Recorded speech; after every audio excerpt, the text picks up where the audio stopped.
Hello guys, Omni here. I just saw Joker again today. I watched it initially last night, but I definitely left the movie feeling like I needed to watch it again. It definitely left me with some questions, with some feelings that I needed to reconcile.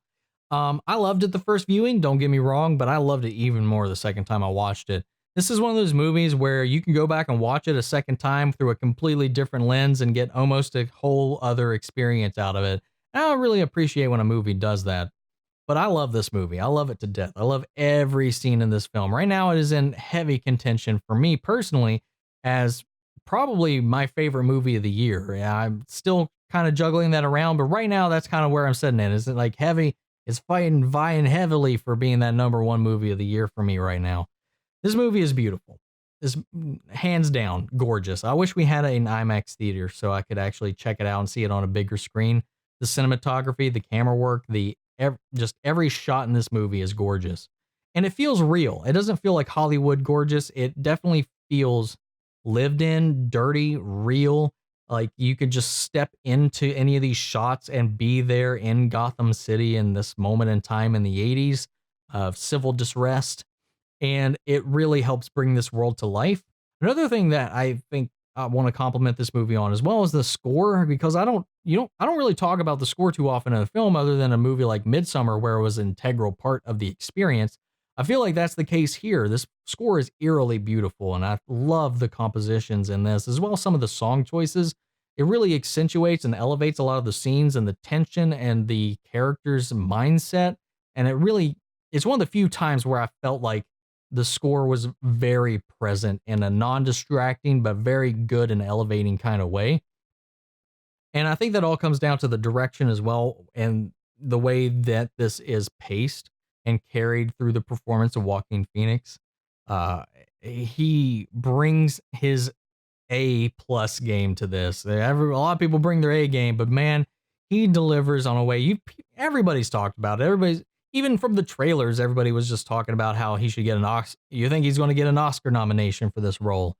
And I think that's fair to say, but I don't think you can really believe it until you've seen the film, because he not only transforms his body physically by losing all this weight to get into this role, but the way he studied the people that have the mental illnesses that this character has, he believably translates all of that onto this character, and the way his body is, his body language, his facial expressions, the way he carries himself, the tone of his voice, his confidence, everything in this character is so real, and you feel all of it. You even when he's laughing, because he's got, I can't remember the name of the disorder, but he's got one of his mental illnesses that he struggles with is he has this involuntary uh, response to laugh. It's like a Tourette. It's kind of like a form of Tourette's where his body forces him to laugh. It mostly seems to happen when he's stressed, when he's in an uncomfortable situation, when he's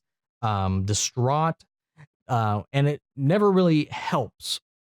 And you see him struggle with it, even like trying to fight the laughter itself. Like he grips his chest. You see the pain because he'll laugh until his throat hurts or his throat's raw. And you really sympathize with him in his situation. And that really everything about the character is just so real.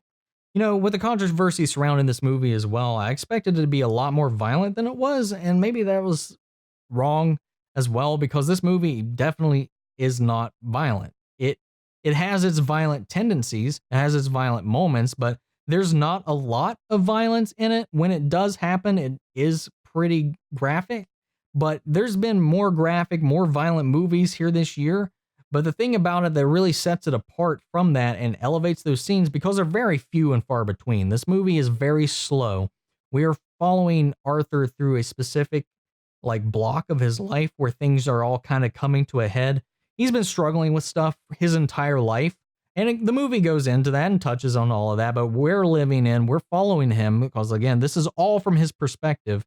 There's maybe only one or two small, quick, tiny little shots that you can miss that are actually from our perspective. But this movie's entirely told from Arthur's point of view. There's not a scene that he's not in. And it's that real aspect of it, that slow build, that slow, like rising tension throughout the entire thing. And when it does build into these outbursts of violence, it feels earned. But the scary part about it is not the fact that they are violent. It's not what he does. It's not that it is bloody, gory, or intense. It feels real. And that is the most terrifying thing about this movie. The most uncomfortable thing about this movie is, despite it having the name of Joker, despite it being in Gotham City, despite there being Waynes in this world, this movie feels real. If you take out the comic book elements of this movie, you still have a very, very fundamentally well constructed film that can completely, honestly, those some of those elements I think weigh it down a little bit and they take me out of it somewhat. But in the end game of this whole thing, that this is all about the performance of this life and how everything swells into this point. And it is so well executed that it's just scary because it feels like this could happen in everyday life. This movie feels uncomfortably relatable and real, and you sympathize with almost every moment of it. And I know a lot of people were talking about that, one of being one of the controversies surrounding the film is like, why would we want to sympathize with this character? And I was like, why wouldn't we? Because honestly, when you think about it, there's so many cogs going on in someone's life, indirectly and directly, that who knows? You could easily have been one of those cogs by not even knowing it. Some people deal with stuff on such a regular basis that you just one wrong interaction, even your bad day, could affect or rub off on somebody else. And I think that's something that we need to talk about. I think this movie brings a lot of conversations to the table that a lot of people don't want to talk about, but it needs to. And that's what art does. This movie should exist. This movie shouldn't not exist only because it's posting real questions. This movie is controversial. It is provocative. It is going to push some uncomfortable buttons, and that's what art should do. This movie, I think, more so than any other film in a while, feels very art driven. This is very much a mirror of society. This is putting up and posing a lot of questions that a lot of people don't want to confront. And I'm not going to go deep into all the controversies or anything like that, but that's my defense of this movie. This movie is fantastic. It does not glorify the violence. This movie is very apparent that a lot of the things that are happening are very wrong. Of course, anybody can take any interpretation they want from any film, but if they get that from this, could easily have gotten it from somewhere else. That doesn't fall on the fault of the movie. That's not on the fault of the director. He's not responsible for any individual's response to his art, because if they found it here, they'll find it somewhere else. I don't think that's in contention or should be in contention, or that it should be laid on the feet of him or the studio. In that same way, this is something that the news, the media, and people avoid. That aspect of the conversation is the one that this movie poses. And I have to celebrate the movie for that. I have to give this movie the props for that, on top of just being a really just well-constructed movie. This movie is a 10 out of 10, A+. I recommend this movie no matter what. Do not take your kids to this movie. This is not one of those rated R movies where it's rated R to just for the heck of it.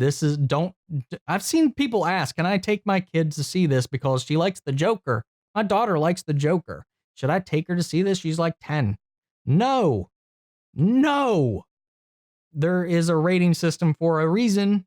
And anyway, I love this movie. This movie is fantastic. If it doesn't get nominated for all of the things, I completely feel like that would be a gyp of this.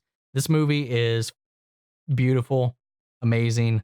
Honestly, I would see it for a third time if I can. I love it.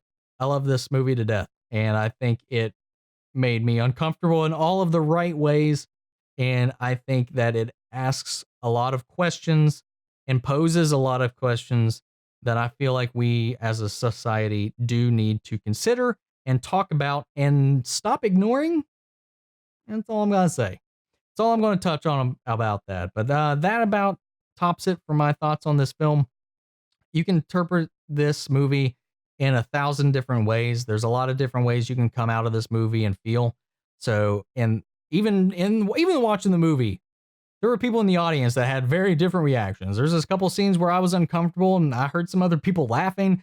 There's some scenes where I was laughing and other people I could audibly hear them groaning or being uncomfortable about it. This movie is going to rub a lot of people in very different ways. There's going to be a lot of different opinions on this film.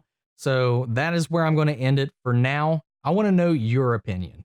Let me know your all's opinion down in the comment below. Have you seen the film yet? Did you see it? What did you think about it? Have you seen it more than once? What are your thoughts? What did you walk away with? And let me know in the comments down below. We'll carry on the conversation after this video. And guys, if you like this video, let me know what you thought and support the channel by liking, commenting, and subscribing. If you didn't like it, let me know in the comments what you didn't like, and I will catch you guys in the next video. Take care, everybody.